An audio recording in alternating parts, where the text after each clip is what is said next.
Welcome back जी। एक बार फिर मैं आपसे स्वागत हूँ अपने यूट्यूब चैनल पर।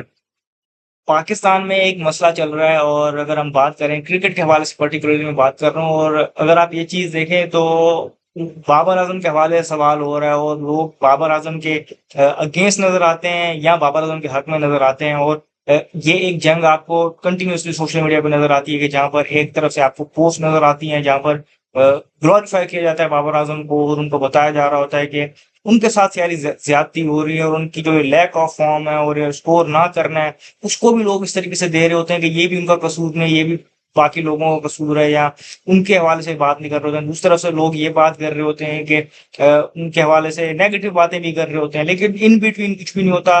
फैक्ट्स वाली बात कोई नहीं कर रहा होता और बहुत कम नजर आ रहा होता है आपको फैक्चुअल बातें हो रही होती हैं या कुछ। लेकिन मैं यहाँ पर अभी वो बातें नहीं आपको बताऊंगा कि फैक्चुअल क्या है या नहीं है, उनको भी थोड़ा सा हल्का सा टच करेंगे। लेकिन एक चीज मैं यहाँ पर बताना चाहूंगा कि जो उनके अगेंस्ट हेटेड या उनके अगेंस्ट लोग बात नहीं करना चाहते या उनके जो नेगेटिव रिकॉर्ड है उनको शेयर नहीं करना चाहते, लेकिन लोग ड्रैग करते हैं आपको कि आप वो बात करें और खामखा आपको वो जो है ना जिसे कहते हैं आप डॉट्स कनेक्ट करके आप एक एजेंडा देख लेते हैं तो फिर आपको उन पर बात करना लाजमी हो जाता है। तो हमें कुछ अर्से से ये नजर आ रहा है, अभी पिछले कुछ अर्से की अगर बात करूं, देखिए पाकिस्तान ने स्क्वाड अनाउंस किया अपना ट्राई सीरीज के लिए और एशिया कप के लिए, उसमें बाबर आजम का नाम नहीं था और वो अभी से नहीं है, पिछले कुछ अरसे से आप देखें टी20 क्रिकेट में वो पार्ट नहीं है ना, वो रिजवान पार्ट है। बांग्लादेश वाली सीरीज से आप देख लें कि वो टी20 क्रिकेट में पार्ट नहीं है, रिजवान और वो दोनों।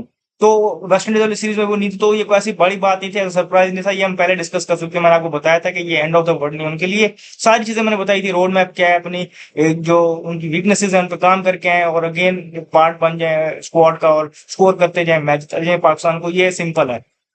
और वो कहीं ना कहीं काम कर रहे भी होंगे, मेहनत भी कर रहे होंगे, लेकिन अब यहाँ पर एजेंडा ड्रिवन लोग कैसे सामने आते हैं। देखिए पहले एक पोस्ट आती है आपके सामने कुछ जर्नलिस्ट की जो कंटिन्यूअसली ये बात हैमर कर रहे होते हैं कि एक वेट में बैठे होते हैं बल्कि और दुआ कर रहे होते हैं कि पाकिस्तान परफॉर्म ना करे जब बाबर ना खेल रहा, और वो फिर ऐसी पोस्ट लेके आए। आप रिजवान को भी उसमें ऐड कर लें तो वो दोनों की बात कर रहे होते हैं, दोनों को एक साथ लेके चल रहे होते हैं, तो वो इस तरीके से आते हैं। तो उनकी तरफ से एक खबर आती है कि अभी स्क्वाड अनाउंस हुआ है, ट्राई नेशन सीरीज हुई नहीं है और एक मैच भी नहीं हुआ, और उन्होंने पहले यहाँ से एक बात कर दी कि भाई स्क्वाड में चेंजेस होगी, आपको सरप्राइज देखने को मिलेगा, और हिंट कर रहे थे वो बाबर आजम की तरफ कि बाबर आजम खेलेंगे।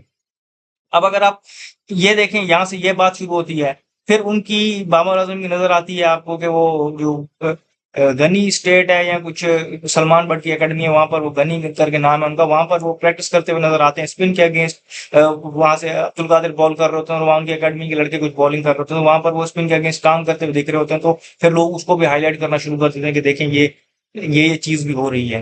फिर शोएब अख्तर साहब एक शो में बैठे होते हैं, देखें इमेंस रिस्पेक्ट है जिस तरीके से वो क्रिकेट खेल रहे हैं, जिस तरीके से उन्होंने पाकिस्तान को सर्व किया है, और वो उनकी क्रिकेट के हवाले से कोई दो राय नहीं है, और उनकी जो नॉलेज है क्रिकेट के हवाले से वो भी हमसे बहुत ज्यादा होगी। लेकिन over the course of time हमने ये देखा है कि जब वो शो पे बैठते हैं तो वो क्या बात करते हैं कि नॉर्मली हमने देखा है कि वो मैच देख के भी नहीं आए होते और उनसे जब सवाल होता है गंदुम तो जवाब उनका चलना होता है, तो इस तरीके से उनके बारे में होता है और वो आउट ऑफ द वे जाके कोई बात भी कर देंगे। कभी एक जब तपे हुए थे बाबर आजम पे, तब वो कहते थे कि ये जाली स्टार हैं या इस तरीके से कोई बात कर दी थी उनके अगेंस्ट। अब देख रहे हैं कि वो बाहर है और उनको उनके हवाले से बात ये कर रहे हैं उनको स्क्वाड में, तो उन्होंने ये बात की कि पाकिस्तान अफगानिस्तान के अगेंस्ट 130 भी क्रॉस नहीं कर पाएगा ये आने वाले जो ट्राई नेशन सीरीज में।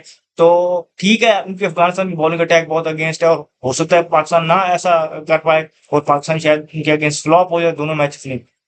लेकिन उसकी बात अगली बात जो उन्होंने की कि फिर उसके बाद हमें 2 या 3 चेंजेस नज़र आएँगी हमें एशिया कप के स्क्वाड में। इस तरीके से खबरें गर्म होना शुरू हो गई कि बाबर आज़म आ जाएँगे एशिया कप के स्क्वाड में, फलान-ढिमकान। अब देखें करंट जो स्क्वाड है आपके पास पाकिस्तान क्रिकेट टीम का जो ट्राई नेशन सीरीज़ के लिए या एशिया कप के लिए, अब इसमें टॉप 3 आप देखें तो साजिद फरहान रन्स कर रहे हैं। साइम अयूब आपके पास ऐसे बैटर हैं जो आपको गिवन में मैच जिता सकते हैं और बॉलिंग के साथ 1-2 ओवर दे सकते हैं। फखर जमान आपके प्रूवन मैच विनर है, टी20 फॉर्मेट या ओडीआई फॉर्मेट भी आप शामिल कर ले तो आपके प्रूवन मैच विनर है।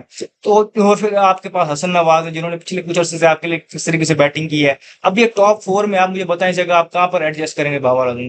फिर इसके अलावा अगर आप स्पिन की बात करें ना, हम बात ये हो रही है कि स्पिन स्पिन को नहीं खेल पाएंगे अफगानिस्तान की। तो अब मैं बार-बार ये नेगेटिव रिकॉर्ड लेके नहीं आना चाहता सामने, लेकिन मजबूत करते हैं लोग। आप बाबर आजम का रिकॉर्ड बता दें मुझे, ये राशिद खान के अगेंस्ट कैसा रिकॉर्ड है, नूर अहमद के अगेंस्ट उनका कैसा रिकॉर्ड है, या मुजीब के अगेंस्ट वो कैसा खेले हैं।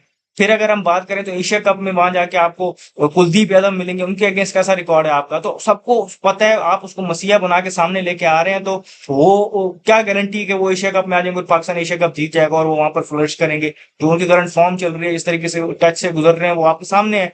तो आप बार बार उनको ला के, और अभी से टीम ने खेलना शुरू नहीं किया और आपने उनको मलाइन करना शुरू कर दिया और आपने ये फैसला सुना दिया है कि वो टीम फेल होगी और अपना एजेंडे पे चल पड़े हैं। तो ऐसे एजेंडा जब ऐसे चलते हैं तो फिर अब आप लोगों ने रिकॉर्ड ला के सामने शुरू कर दिए। फिर एक चीज और बीच में ऐड करेंगे, सलमान बट साहब का एक बयान आ गया कि केन विलियमसन के ये कोच थे माइक हेसन था, उनको उन्होंने बताया था कि स्पिन के अगेंस्ट कैसा खेलना है, स्ट्राइक रेट इंप्रूव करना है। तो वो ये बयान लेके आ गया, पता नहीं कहाँ से लेके आ गया। केन विलियमसन आपको T20 क्रिकेट का पार्ट नजर आ रहे हैं। जब जब उनके हेड कोच थे माइक हेसन 2012 से 2016 के दरमियान, तब क्रिकेट का फॉर्मेट अलग था और वहां की रिक्वायरमेंट्स अलग हैं। आपको पता है कि जो न्यूजीलैंड क्रिकेट के जो जिसे कहते हैं ना पूल ऑफ प्लेयर होता है, वो 100-150 प्लेयर्स के ऊपर मुश्तमिल होता है वो जिसपे वो काम कर रहे होते हैं। तो उसमें उनको ज्यादा उनके पास स्पेस भी नहीं होती।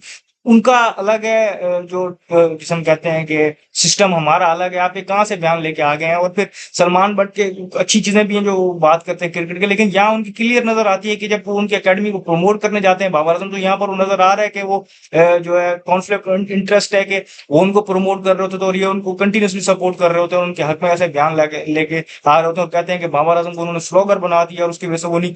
अभी आप वेस्ट इंडीज वाली ओडीआई सीरीज देख लें, कहाँ पर वो स्लोग करते हुए आउट हुए हैं, सिंपल खेलते हुए आउट हुए हैं। तो आप ऐसी चीजें ला के जब एजेंडा पे चलते हैं तो आप उनको और सपोर्ट नहीं कर रहे होते। फिर एक किसी ने वीडियो डाल दी कि वो आमिर खान किसी मूवी में कह रहा होता है कि दरख्त को जब गिराना होता है तो उसको काटते नहीं, बुरा भला कहते हैं तो वो मुरझा जाता है। देखें, वो दरख्त वाली मिसाल, वो सारी मिसालें वो फिल्मों वगैरह में अच्छी लगती हैं। यहाँ पर हम जो जो भी उन पे तनकीद कर रहे होते हैं वो पॉजिटिव कर रहे होते हैं, वो तनकीद नहीं कर रहे होते उनकी, जो उनको फ्लॉज बता रहे होते हैं, बजाय इसके कि वो एक जिन्होंने अपने अगेंस्ट एक फेक वर्ल्ड बनाया हुआ है जिसमें वो रह रहे हैं, जिसमें सब अच्छा है। लोग उनको रियलिटी चेक दे रहे होते हैं, वो रियलिटी से दूर होते जा रहे हैं और वो अपनी फॉर्म नहीं गेन कर पा रहे। तो उसका ये है। तो आप ऐसी चीजें पोस्ट कर करके आप उनकी हेल्प नहीं कर रहे, आप उनको बजाय इसके कि उनके तो फायदे की बात करें, आप उल्टा उनको नुकसान ही पहुंचा रहे हैं और इससे उनको कोई फायदा नहीं हो रहा। लोग उनके अगेंस्ट से अगेंस्ट होते जा रहे हैं और वो ज्यादा बात करेंगे क्योंकि रिकॉर्ड मौजूद है। बजाय इसके कि आप चाहें कि एशिया कप ये सारी चीजें हो जाएं, उसके बाद देखेंगे उनकी परफॉर्म कहाँ पर है और टीम कहाँ पर है, एंड पे बात करें। लेकिन आपने पहले से ये बातें करना शुरू कर दिया, एजेंडे पे चलना शुरू हो गए हैं और फिर आप वहां पर मुंह खा भी रहे हैं, मुंह की लोग पोस्ट कर रहे हैं रिकॉर्ड और सारी चीजें सोशल मीडिया पे, तो वो सबके सामने है। तो ऐसा ना करें, टीम को भी सुकून से रहने दें और बाबर को भी सुकून से रहने दें। इस वीडियो में फिलहाल इतना ही, मुझे दीजिए शुक्रिया। अल्लाह हाफिज।